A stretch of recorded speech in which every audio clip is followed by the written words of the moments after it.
Okay, good morning. This is tutorial 3 from Khaled Mogdi from his series on PIC programming. So he's still into the software, and I won't waste too much more time. So, configuration bits, fuses for microcontrollers. Setting the configuration bits, fuses. In this tutorial, we'll discuss what the configurations are, In this tutorial, we'll discuss what are the configuration bits, fuse bits, and how to properly set their values for our microchip PIC controller using the MP Lab integrated development environment. Tutorial contents. Oh, neat, okay, so he breaks it down. What are the configuration bits, fuses? As in any design process, let's say graphics design, there are some settings are being tuned at the beginning of the design project, such as dimensions, DPI, background, colors, etc. These settings are said to be the configurations of the project, which will not be changed till the end, ideally. Similarly, in embedded software design, there are also some configurations for each microcontroller used in the whole project, such as the type of oscillator, internal, external, whether you'll use a watchdog timer or not, whether there'll be a reset pin or not, and so. These configurations are controlled via a dedicated specific register in the ROM. In our MCU, it's called config_word.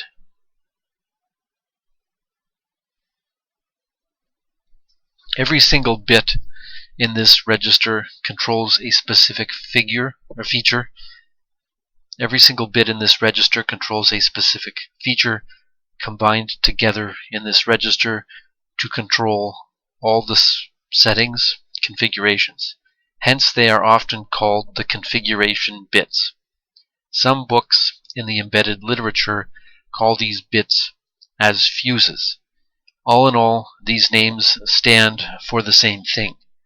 Note, the configuration register is typically resident in the ROM of a microcontroller, which means that it's something part of the code itself which may not be changed while the application is running, but it's only accessible, changeable during the programming flashing process. The configuration word register. This 14-bit register is located in the ROM program memory at the address 2007H. You can easily find the description of this register in the datasheet at section 14.1, page 144. Register 14.1, configuration word address 2007H.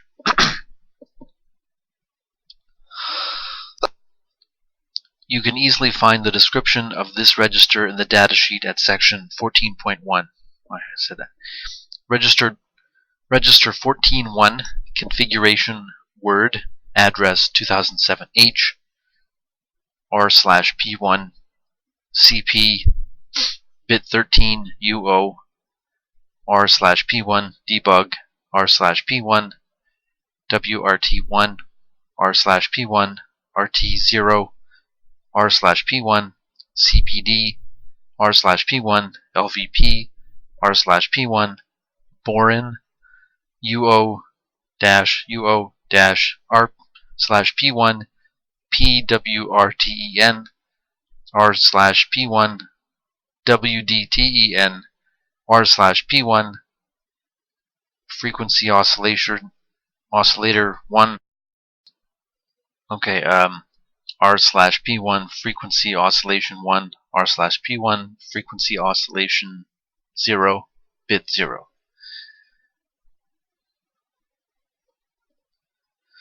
Writing 1 or 0 in each bit of this register will result in activation/deactivation of a specific feature.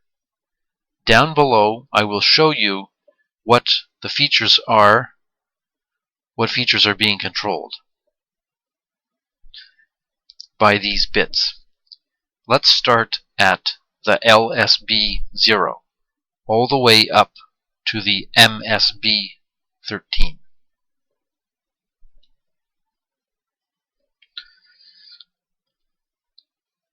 FOSC1, FOSC2, bit 0, bit 1.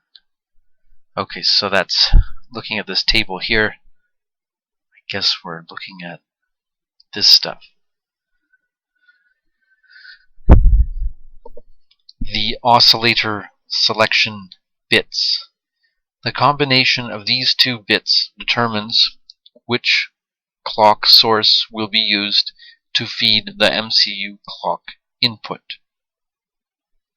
These are basically four combinations. There are basically four combinations of those couple of bits. Consequently, there are four options for the oscillator to select from. So I guess setting these 1 0 0 1, I guess there's four combinations. 1 and 1, oscillator type RC oscillator.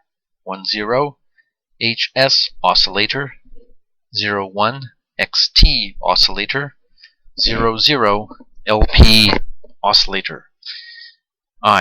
You can choose the first option, RC oscillator, by writing 1 1 to bit 1 and bit 0.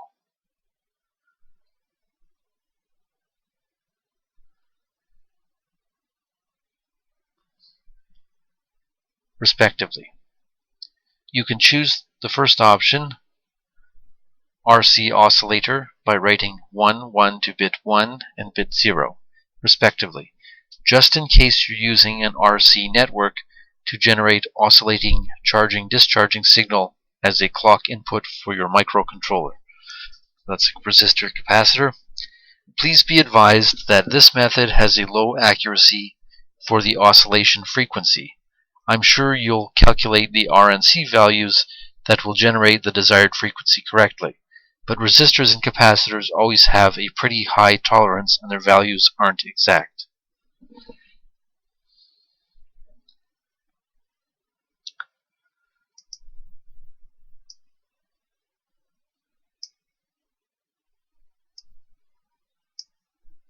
You can choose to connect a crystal oscillator by writing 1 or 0 to bit 1, bit 0, respectively. The HS stands for high speed, which means it's preferred to choose this option for crystals that are greater or equal to 4 MHz. You can choose to connect a crystal oscillator / ceramic resonator by writing 0 1 to bit 1, bit 0, respectively. It's preferred to choose this option for crystals that are less than or equal to 4 MHz.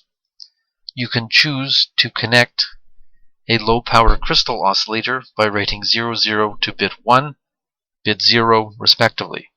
The LP stands for low power, which means it's preferred to choose this option for crystals that below 400 kHz. The table shown below indicates the frequency ranges and could be used as a guidance for capacitors selection. However, for these tutorials we won't add these capacitors at all. They are used for stabilization purposes. Higher capacitance increases the stability of oscillator, but also increases the startup time, so please be careful. Start a new video. Wondering if he drew this up himself, or this came from the data sheet, or if it came out of a book. Capacitor selection for crystal oscillator. Oscillator type, LP, XT, and HS. This was low power, high speed, and XT was less than or equal to 4 megahertz. Okay, so oscillator type low power, crystal is between 32 and 200 kilohertz. XT is between 200 kilohertz and 1 megahertz and 4 megahertz. And the high speed, 4 megahertz, 8 megahertz, and 20 megahertz. So there's a continuum of frequencies here. Capacitor range, it shows the values, although they're relatively similar in value. You got 33, 15 to 33. Okay, so I looked this up on Wikipedia. XTAL is an informal abbreviation for crystals. So I think this is probably the crystal. And here's a schematic symbol for a crystal oscillator. And I guess this is capacitor range 1, capacitor range 2. So I guess this is C1, C2. So before the crystal goes to ground, I guess it goes through 2 capacitors, which I could be wrong, but looks like decoupling capacitors. I guess because this is a block, this is what's going on inside the microchip. According to this chart, a triangle with a circle at the end is an inverter. Pretty easily understood device. It's a NOT gate.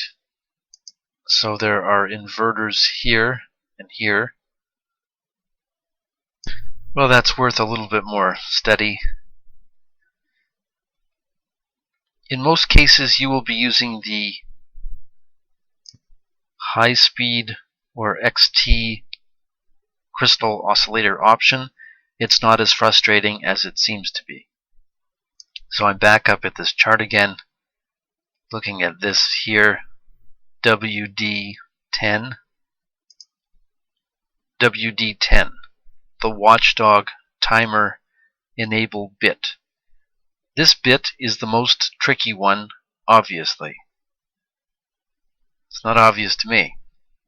It controls the activation, deactivation of the watchdog timer module.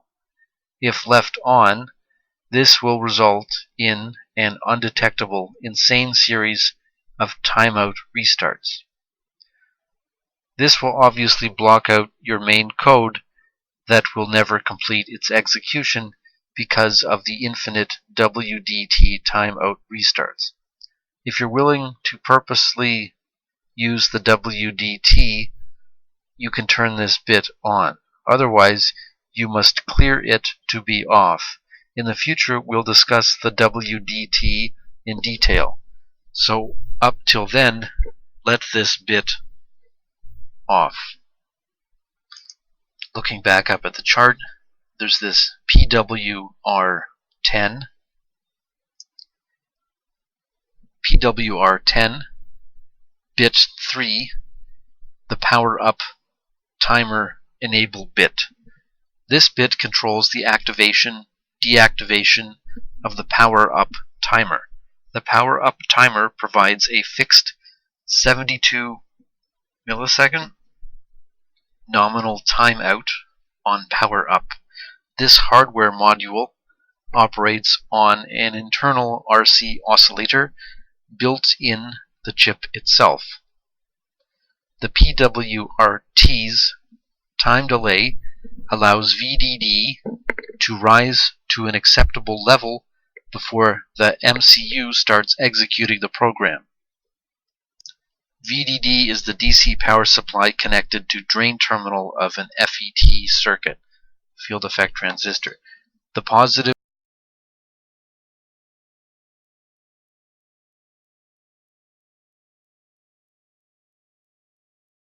VD is the power supply connected to the drain terminal of any field effect transistor.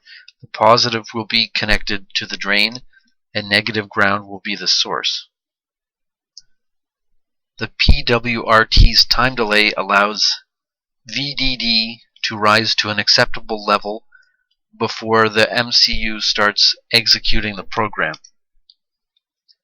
The PWR10 configuration bit allows for enabling or disabling the power-up timer.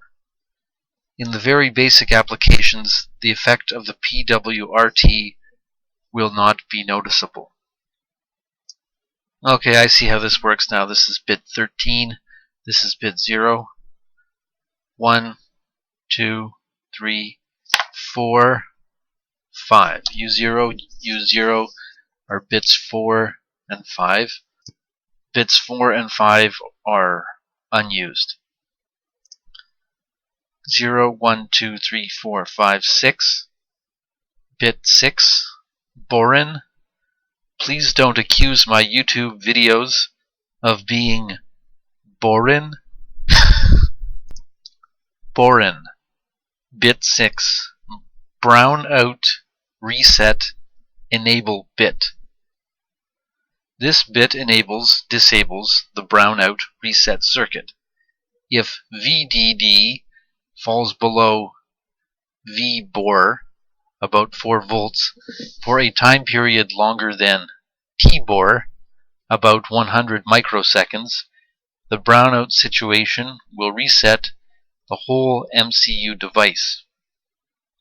If VDD falls below VBOR for less than TBOR, a reset may not occur. Once the brownout occurs, the device will remain in brownout reset until VDD rises above VBOR. The power-up timer then keeps the device in reset for TPURT about 72 milliseconds. The power-up timer is always enabled when the brownout reset circuit is enabled, regardless of the state of the Puritan configuration bit, while the power 10 bit was 0, 1, 2, 3. So this is going to require some studying because at the moment I don't quite understand. LVP, which is bit 7. So here's LVP. Low voltage single supply in circuit serial programming enable bit. This bit switches between low, high voltage programming modes. If it's cleared, turned off, RB3 is a digital input-output. So RB3 is a digital input-output, and the HV on the MCLR pin. So I don't think this has been defined yet. So I'm a little confused. I don't remember RB3 coming up. I won't stop now and look for it. This must be used for programming the microcontroller chip. If this bit is set to turned on, RB3/PGM pin, RB3/PGM pin has the PGM function, and the low voltage programming mode is enabled. The HV refers to the programming voltage about 13 volts required to flash the hex code files to the MCU's memory. For these tutorials, we'll be using the high voltage programming mode with the hardware PIC kit 2 and 3. So we'll leave this bit as default off. CPD bit 8, CPD, data EEPROM memory code protection bit. This bit disables the protection of the EEPROM memory data. Typically, a hardware programmer kit, PIC kit 2 or PIC kit 3, is capable of reading out all the content of the EEPROM memory of a microcontroller. If you are creating a product with a PIC MCU, you should think of keeping its memory contents out of the user's reach. If you're creating a product with a PIC MCU, you should think of keeping its memory contents out of the user's reach. For these tutorials, we'll leave this bit off as default, but you may consider using it in the future. WRT, WRT0, WRT1. These seem to be bits 9 and 10. Bit 9, bit 10, flash program memory write enable bits. The combination of these two bits selects a page from the flash program memory to protect. The combination of these two bits selects a page from the flash program memory to protect, or if left as default, all the pages will not be protected. We'll also leave these bits off, so these bits work together. I guess that would mean there's 4 combinations. Debug, pin 11. Here's debug here. Debug, in-circuit debugger mode bit. This bit disables the in-circuit debugger mode. If you're using a hardware debugging tool, example PIC-Kit3, you may need to set this feature on. Otherwise, leave it off. For our tutorials, we'll leave this feature off as default. U0, that's bit 12, is unused. Bit 13 is this CP. Bit 13, flash program memory code protection bit. This bit disables the flash program memory code protection. As we've stated above, that a hardware programmer kit, example PIC-Kit2, can easily read out the EEPROM memory contents of an MCU chip. It's also capable of extracting the code from the flash memory as a hex file. If you're creating an embedded solution with a microchip PIC MCU, you must consider blocking out your firmware code. Nobody will tolerate seeing a high copy of his own product being sold for a lower price. You shouldn't wait until it happens. Well, you can prevent this from happening in the first place. However, these tutorials are designed for educational purposes mainly, so we'll leave this feature off as default. But as I said, for commercial applications, this will be substantial. How to set the config bits within MPLab. There is a GUI, graphical user interface, tool provided by Microchip's MPLab IDE. This is called Configuration Bits Code Generator. This tool generates the required C code for you to set the configuration bit as desired. In the top menu bar, click Window, PIC Memory Views, Configuration Bits as shown down below. So he's clicked on Window. He's gone down to, I believe that says PBC. Well, he's saying it says PIC. Okay, PIC Memory Views, then Configuration Bits as shown down below. A small window will show up at the bottom of the IDE screen, in which you'll find the name of the register, config word, with its specific address 2007H. Each feature is easily turned on, off, or configured as you wish with a few clicks. After setting everything up as you need, click the Generate Source Code button, as you can see down below. Window will show up at the bottom of the IDE screen, in which you'll find the name of the register config word with its specific address 2007H. Each feature is easily turned off or on or configured as you wish with a few clicks. After setting everything up as you need, click the Generate Source Code button as you can see down below. So here's the address, here's the name config, here's the value, field WDTE. I guess this is all the stuff that was just covered. And maybe it scrolls down a little bit more. WDTE, power TE, boron, LVP, CPD. And I guess it has a category, so it explains all of these. And I know it's a little bit boring, or boring, but I'm going to read all of these.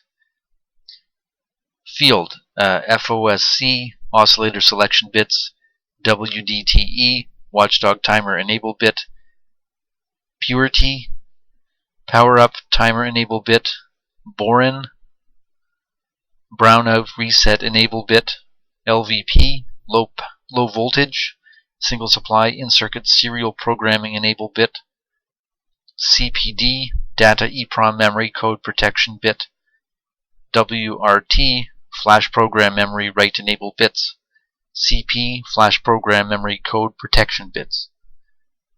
And it shows the settings, FOSC, RC oscillator, WDT enabled, power T disabled, BOR enabled, RBS/PGM pin has PGM functions, low voltage programming, CBD, data EEPROM code protection off, WRT, write protection off, all program memory may be written, CP, code protection off. So I guess you can click things on and off here. I'm thinking this is almost like a save button, which saves the settings.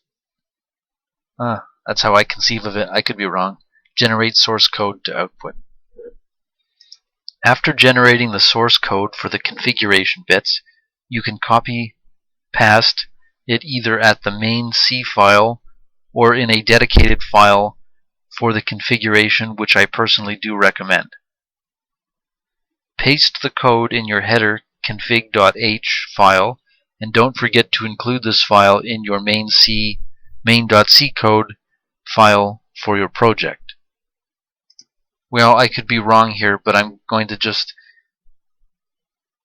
try and re-explain this in my own words, and upon reviewing this later I might get things wrong, but I'm trying to understand this now. So adjusting all these settings on or off and then clicking generate source code makes it sound like it spits out some programming code, which I suppose you can copy and paste and add it to your header, which was config.h, and your main code, which was main.c.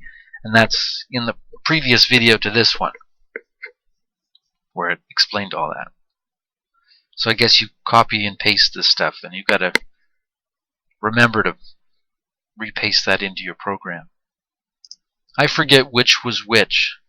One of these is like, well, I guess this is probably the configurations that you do right at the beginning. And this is maybe the main code.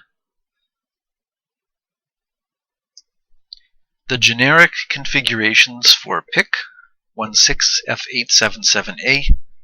Here is the generic configuration bits source code, which you can easily copy-paste in your config.h header file for these tutorials. If there is a specific modification, it'll be mentioned in the respective tutorial. Otherwise, it's highly recommended to use the code down below. Okay, well that concludes this tutorial. So I've got a few minutes left in the recording. I'll just read this. Configuration bit settings. Progma config statements should proceed project file includes. Use project enums instead of define for on-off config. Oscillator selection bits. Watch